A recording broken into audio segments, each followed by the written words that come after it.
move on now to Aaron Ramirez and Michelle Wolfgang. And what we're turning to now is a couple of case studies. So, we're kind of going from the really big picture to, what are some ways we can really think about the implications of all of this? And they're going to be talking about Bigcone Douglas-fir, which is just a super fun, charismatic species, and what are some of the challenges and opportunities there. Dr. Ramirez is a professor of environmental studies at Reed College in Portland, Oregon, and research in his lab is broadly focused on the impacts of disturbance, fire, drought, and global climate change on the health, physiology, and management of trees and forests in the Western U.S. His ongoing and past projects cover a wide variety of topics, from adaptive management of forests to addressing socio-ecological vulnerabilities in complex urban environments. And then we have Michelle Wolfgang, who researched the co-occurring effects of droughts and wildfire on the growth and mortality of Bigcone Douglas-fir under the supervision of Dr. Kevin Moffitt and Dr. Erin Ramirez while earning her master's in environmental science. After more than 5 years with the Environmental Protection Agency's Mid-Atlantic Office and Pacific Northwest-based National Health and Environmental Effects Laboratory, Michelle has recently joined the Forest Service at the Los Padres National Forest, Santa Lucia Ranger District as the new District Resource Officer. So congrats on that, Michelle. I'm going to turn it over to you too. Take it away. Great, thanks, Denise, and hi everyone. And thank you for the invitation to share this research with you guys today. So I'll give you just a second here to Michelle to pull the slides up. But while we start there, I'm pleased to introduce this project that I've been involved with since 2016 to improve our understanding of and ability to protect one of the coolest species in California, in my humble opinion, Pseudotsuga macrocarpa, or Bigcone Douglas-fir. For those of you that aren't familiar with this species, it's a rare conifer that's a close relative of the much more widespread and well-known species of the timber industry, Douglas-fir, but is only found in our coastal mountain ranges in Southern California. And like many of the endemics we've been hearing about today in California, Bigcone possesses unique traits that allow it to survive in the California environment, such as high tolerance and resilience to droughts and wildfires. However, as we've also been talking about today, the 21st century has brought drought and fire conditions to California that go beyond historical ranges of variation and many of the ecosystems are adapted to. So in 2016, the Los Padres National Forest and the National Fish and Wildlife Foundation initiated a restoration grant program to restore areas impacted by some of the large fires in the early 2000s. And in response to that program, we pitched an ambitious multi-year and multi-institutional effort led by a partnership between UC Santa Barbara and many of the folks we've been hearing from already today and will hear from. Carla D'Antonio is the PI, as well as Max Moritz and Ryoko Ono. Myself at Reed College, Kevin Moffitt at Washington State University, and great partnerships with the Los Padres National Forest and Nicole Molinari in particular. With the plan to restore Bigcone forests in Los Padres National Forest that had been impacted by a large wildfire in 2007 called the Zaca Fire. From the outset, we identified several key challenges to Bigcone restoration in particular. First, we lacked an accurate picture of where all the Bigcone stands were in Los Padres. And secondly, we lacked some critical information about their biology and ecology that would allow us to design successful restoration strategies for the species. So our approach to this project was a three-phase strategy to first map Bigcone stands across recently burned areas in Los Padres using a combination of Google Earth imagery and fieldwork validation of thousands of stands across the Los Padres National Forest. We then aimed to use a combination of field and lab-based methods to improve our understanding of the biology and ecology of the species, including a combination of dendroecological methods, satellite-based remote sensing, ecophysiological studies, and cool microbial ecology on the fungal and bacterial symbionts that impact the success of bigcone seedlings and adult trees alike. And then finally, we sought to use all that information to direct restoration outplanting efforts in areas impacted by the Zaco fire, and to learn from the successes and failures of those outplanting efforts in an adaptive management type framework. Unfortunately, we don't have time today to cover all the interesting facets of this larger project, but I will say, if you're interested in this work, in that larger picture, many of the lessons learned are being prepared for publication in a special issue in Frontiers in Forests and Global Change that's due out later this year. But now it's my pleasure to introduce Michelle Wolfgang, as Denise mentioned, a recent graduate of the master's program at Washington State University, who's going to tell us about her cool work on the dendro-ecological investigations into long-term growth and mortality trends that have helped us understand how bigcone stands in Los Padres in particular are being impacted by recent climate change exacerbated drought and wildfire. So without further ado, welcome Michelle to the virtual stage. Thanks, Aaron. Hello, everyone, and welcome. Thank you all for joining today. My name is Michelle Wolfgang, and today I'll be sharing some of our highlights of the research titled Dendro-Ecological Responses to Fire and Drought that Underlie Climate Resilience of Bigcone Douglas-fir. So I conducted this research between 2018 and 2021 at Washington State University under the supervision of Dr. Kevin Moffitt and Dr. Aaron Ramirez, who joins me today. And so here's a map of our study area. In the figure on the right, a dark gray outline illustrates the boundaries of Los Padres National Forest. And within the Los Padres National Forest, you'll notice a yellow hashed polygon representing the burn extent of the 2007 Zaco fire, and a red hashed polygon that represents the burn extent of the 2017-2018 Thomas fire. Together, these fires burned 380,000 acres of the Los Padres National Forest. So on the left, I've illustrated 3 study locations, which I'll refer to throughout the presentation as 3 fire drought histories, or FDHs. The green diamonds represent 10 dendrochronology, which is just a fancy way of saying tree ring, sampling site locations at Reyes Peak, which has not burned in the 20th and 21st centuries. And the yellow diamonds slightly to the left of that represent 29 site locations within the 2007 Zaco fire perimeter. And orange diamonds down and to the right represent our 7 site locations within the 2007-2018 Thomas fire perimeter. Since we recognize that forest management needs often drive study approaches and potential outcomes, I'll touch on that here. So in this study, we addressed the need for adaptive forest management of narrow range native species, such as bigcone, under co-occurring fire drought stresses.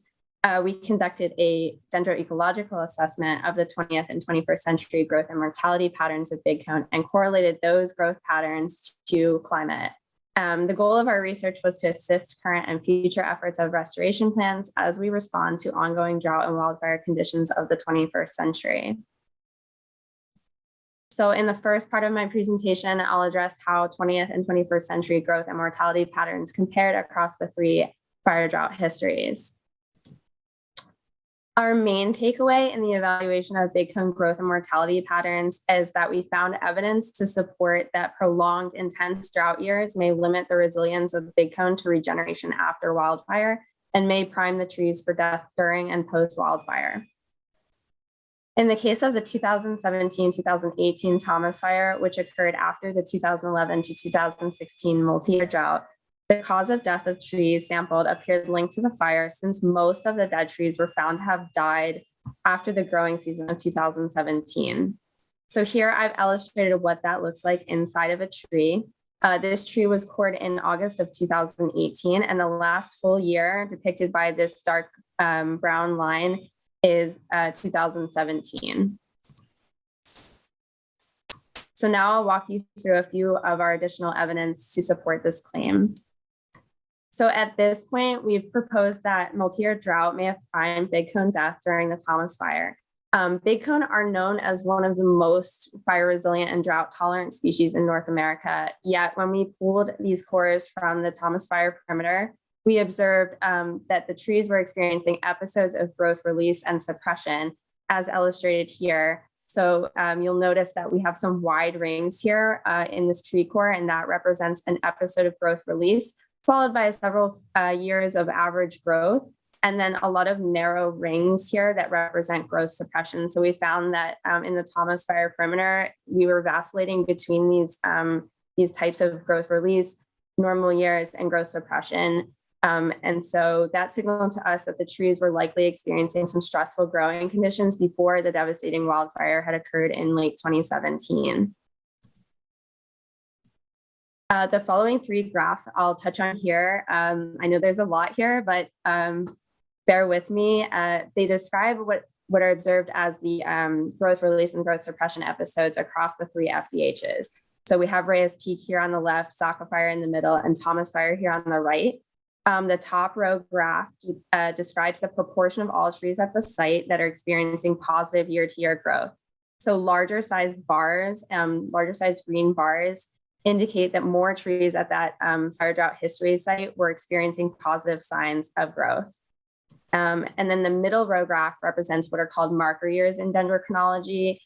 These marker years occur when trees at a site are experiencing unusual positive or negative deviations in growth compared to the surrounding 10-year growth period. So in the case of Thomas Fire, all the way on the right, we see that trees there were experiencing more of these vacillations in unusual positive and negative growth over the decades, the prior 2 decades. So the last graph there on the bottom is one that I'll spend the next 2 slides talking about, since it describes the positive and negative year-to-year changes in tree growth while accounting for possible differences in ages of the trees sampled. So we know we go out and we sample different age trees, and we account for that in dendrochronology with an age-related measure, which is the change in basal area increment.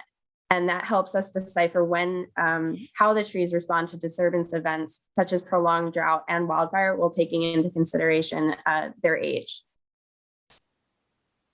So again, we know that bigcone are extremely fire resilient and drought tolerant species. However, our evidence also points to a potential threshold in this resilience, especially as fire and drought become co-occurring stressors.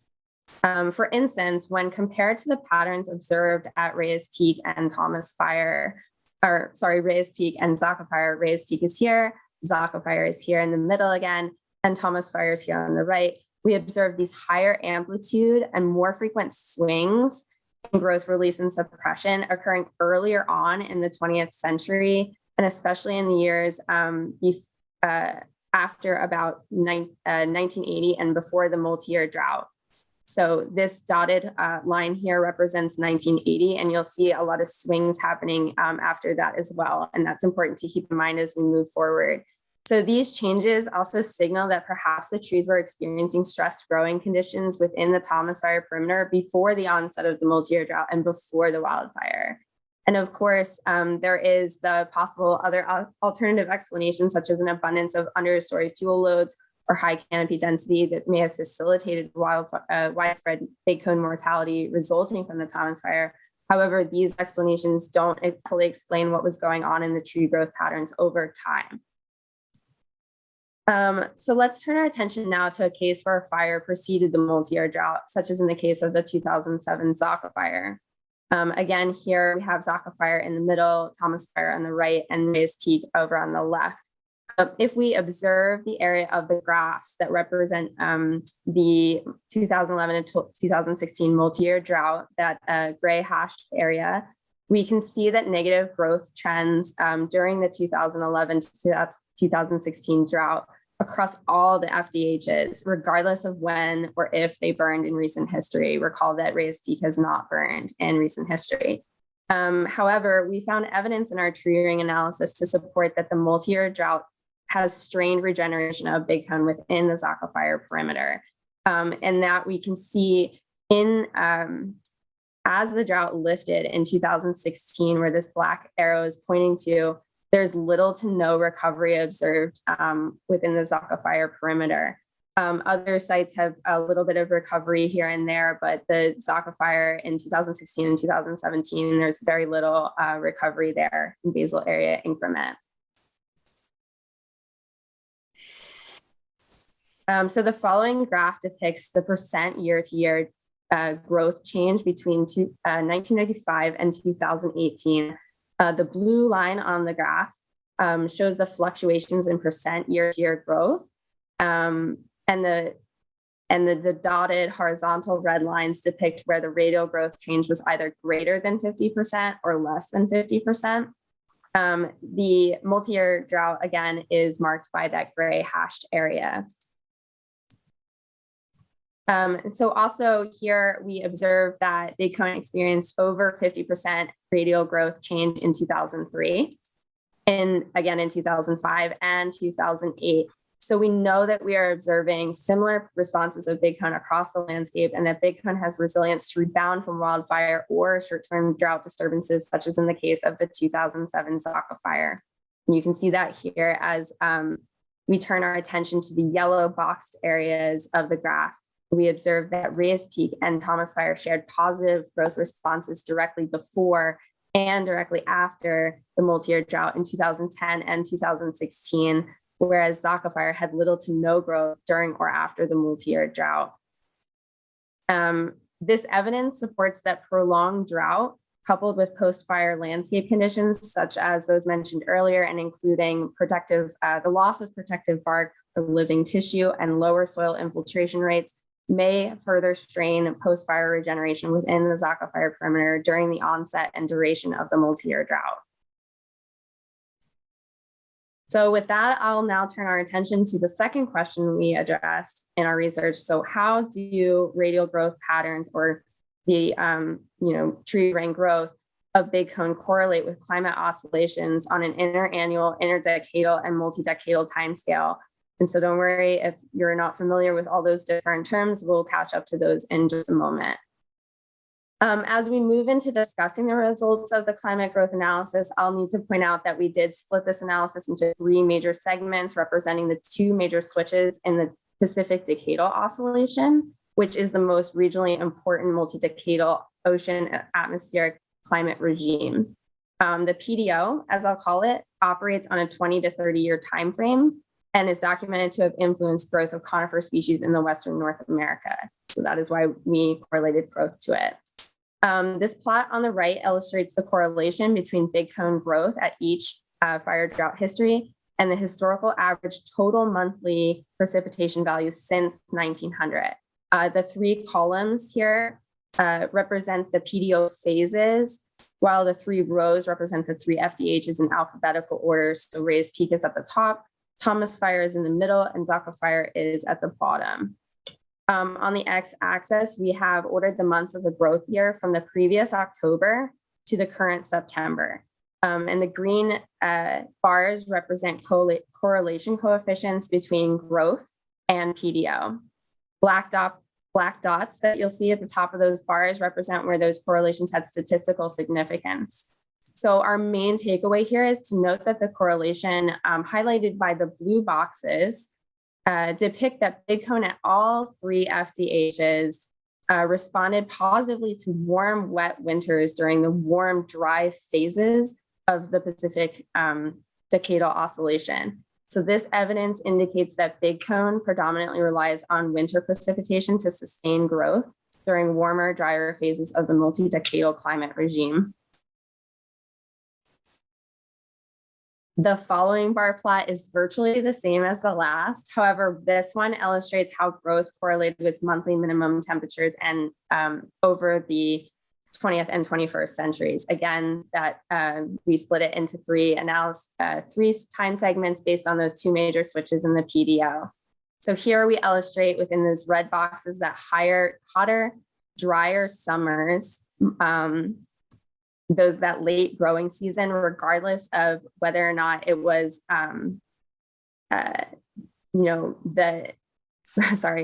that in the hotter, drier months of the late growing season, that negatively impacted our growth. So we see these bars dropping down on the negative side of the graph. And that happened regardless of the fire drought history or of the PDO phase. So this evidence is well aligned with the claim that most of us already know soil moisture stress or heat stress is a limiting factor of growth in Southern California conifer species. So now this is the really fun graph part. We'll take a look more closely at the relationships between growth and multi-decadal climate oscillation and the PDO. Plots relating big cone growth response to the PDO index appear on the left. The PDO is known to have influenced growth of several conifer species over Western North America. So on the y-axis, we have this periodicity, which ranges from 0 to 64 years. So we are covering interannual to multi-decadal climate regimes. Time is on the x-axis. That's everything from the 20th and 21st centuries together. These colors on the graphs, they represent power levels. So the warmer colors indicate higher correlation values or greater significance. And those black arrows within those plots depict how the growth is responding to climate regime, whether the growth is lagging, meaning it's exiting the graph, or it's synchronous, as in it's going in with the flow of the years. And so again, Reyes Peak appears on the top. Zaca Fire is in the middle, and Thomas Fire is down on the bottom. So what we want you to notice here, we're looking at the dotted vertical line here, which depicts the recent 1976 to 1977 Pacific decadal oscillation switch from cool wet to warm dry. And we'll focus this interpretation on the periodicity relating to the PDO, which again is that 20 to 30 year multi-decadal climate regime. And so within these black horizontal dashed lines and in these boxes, we're looking at a periodicity of 16 to 32 years. And what is interesting about this is that big cone growth within the Thomas Fire perimeter was influenced by the PDO throughout most of the 20th and 21st centuries. And then in the mid 20th century, when the PDO phase switched to a cool wet, growth at all the FDHs responded favorably. All big cone growth exhibited a strong shift in synchronicity after 1980, after that PDO switch, suggesting that an interdecadal climate regime such as drought became a more important determinant of growth after that time. So we'll touch on that next. And now we'll just address how regional warming and drying has impacted relationships between big cone growth and an interdecadal climate regime. In this case, we'll talk about drought, which is represented here by the self-calibrated Palmer Drought Severity Index, which very simply put, just estimates dryness on the landscape. These plots to the left are virtually identical to those you've just seen, except that they compare that Palmer Drought Severity Index to growth response. So we're now focused on the area of the graph that occurred after that PDO switch, because that's where we notice the downshift in statistical significance. The black circles here highlight all the years after 1980 and show where we have that downshift in the climate growth response. So prior to that switch, the climate growth response was most significant in the periodicity of 16 to 32 years. And after that switch, it was most significant in the periodicity of 4 to 8 years. So this downshift in periodicity suggests that big cone growth became more responsive to interdecadal and interannual climate regimes such as drought after that time.